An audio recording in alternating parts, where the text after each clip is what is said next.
Dans une usine grouillante, un jeune homme travaillait jour après jour, les mains fermes et l'attention aiguisée. Le bourdonnement des machines emplissait l'air, un rythme constant dans sa vie. Il était diligent, arrivant tôt et partant tard, s'assurant que chaque tâche était accomplie avec précision. Son travail était irréprochable, son dévouement inégalé.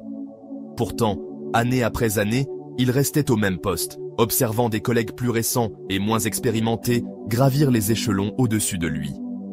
Leur promotion le blessait comme une trahison silencieuse, bien qu'il n'ait jamais exprimé sa frustration. Au lieu de cela, il la canalisait dans son travail, espérant qu'un jour, ses efforts seraient remarqués. Découragé, il rentra un soir dans la petite maison qu'il partageait avec son grand-père. Le vieil homme, dont les yeux portèrent la sagesse de nombreuses années, remarqua le poids sur les épaules de son petit-fils. Au cours d'un repas simple, le jeune homme laissa parler son cœur, non pas en mots, mais dans l'affaissement de sa posture, le soupir de son souffle. Son grand-père, perspicace et bienveillant, lui fit une suggestion. Il parla d'une ampoule, brillant intensément jour après jour, si constante que sa lueur devenait ordinaire, considérée comme acquise. Pour que les autres en perçoivent la valeur, dit-il, il fallait parfois qu'elle clignote, même brièvement. Le jeune homme comprit. Il décida de s'absenter un seul jour de l'usine, une expérience discrète pour tester sa valeur. Le lendemain, il resta chez lui. L'usine, habituellement stable sous ses mains soigneuses, vacilla. Les machines défaillirent, les tâches s'accumulèrent, et de petites erreurs se transformèrent en chaos. Son absence créa un vide que personne d'autre ne pouvait combler. Le directeur, généralement distant, remarqua la perturbation. Lorsque le jeune homme revint, le regard du directeur s'attarda sur lui avec un nouveau respect. Peu après, une promotion arriva, un poste à la mesure de ses compétences et de ses efforts. Le jeune homme ressentit une vague de fierté. Le conseil de son grand-père avait fonctionné. L'ampoule, éteinte un instant, brillait plus fort aux yeux de ceux qui l'avaient négligée. Encouragé, il réutilisa cette tactique. Un autre jour d'absence, une autre vague de désordre à l'usine. À chaque fois, sa valeur devenait plus évidente pour ses supérieurs. Son poste s'éleva, ses responsabilités s'élargirent, et sa présence devint indispensable. Il se sentait puissant, comme s'il avait découvert le secret du succès. L'usine dépendait de lui, et il prospérait dans cette certitude. Cependant, il commença à trop compter sur cette stratégie, s'absentant non par nécessité, mais pour prouver un point. L'ampoule clignotait plus qu'elle ne brillait. Un jour, tout changea. Il revint à l'usine après une autre absence calculée, s'attendant à la reconnaissance habituelle de son importance. Au lieu de cela, le directeur l'appela dans son bureau. L'atmosphère était lourde, le visage du directeur sévère. Le jeune homme fut licencié, son poste remplacé par quelqu'un de nouveau, quelqu'un qui ne clignotait pas.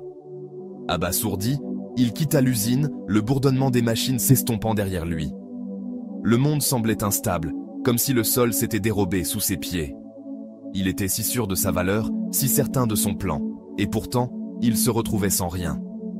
De retour chez lui, son grand-père écouta en silence son désespoir. Les yeux du vieil homme, toujours vifs de compréhension, croisèrent ceux de son petit-fils. Il parla à nouveau de l'ampoule. « Une ampoule qui brille trop régulièrement, dit-il, devient invisible, sa valeur ignorée. Mais une ampoule qui clignote trop souvent devient peu fiable, remplacée sans hésitation. » Le jeune homme resta silencieux, le poids de la leçon s'installant en lui.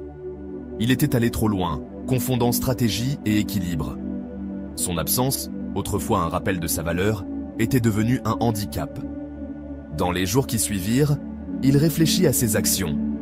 Il avait travaillé sans relâche, mettant tout son cœur dans l'usine, mais sa frustration l'avait aveuglé. Il avait cherché la reconnaissance par l'absence, plutôt que par la présence, manipulant sa valeur au lieu de la cultiver. Les paroles de son grand-père résonnaient, l'équilibre était la clé.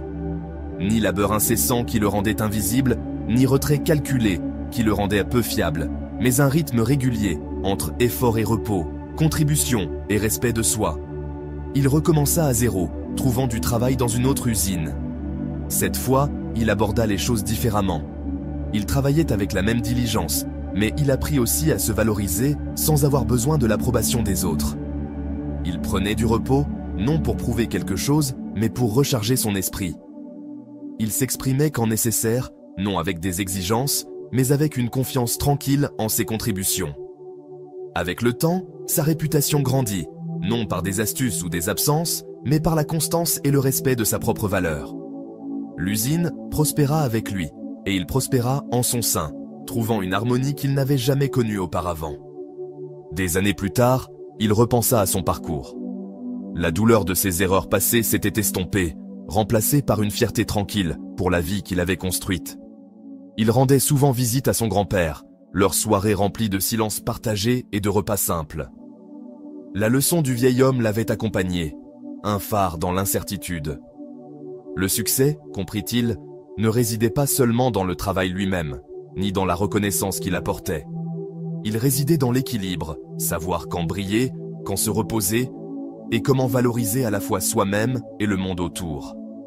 L'ampoule, il le comprit, brillait le plus fort lorsqu'elle était constante, sans clignoter pour attirer l'attention ni s'éteindre par négligence. Sa vie devint un témoignage de cette vérité. Il avança, ne courant plus après les promotions ou l'approbation, mais construisant un monde où ses efforts et sa paix coexistaient. L'usine bourdonnait, son cœur était comblé, et les leçons du passé le guidaient vers un avenir où il n'était ni invisible ni remplaçable, mais simplement, puissamment, lui-même.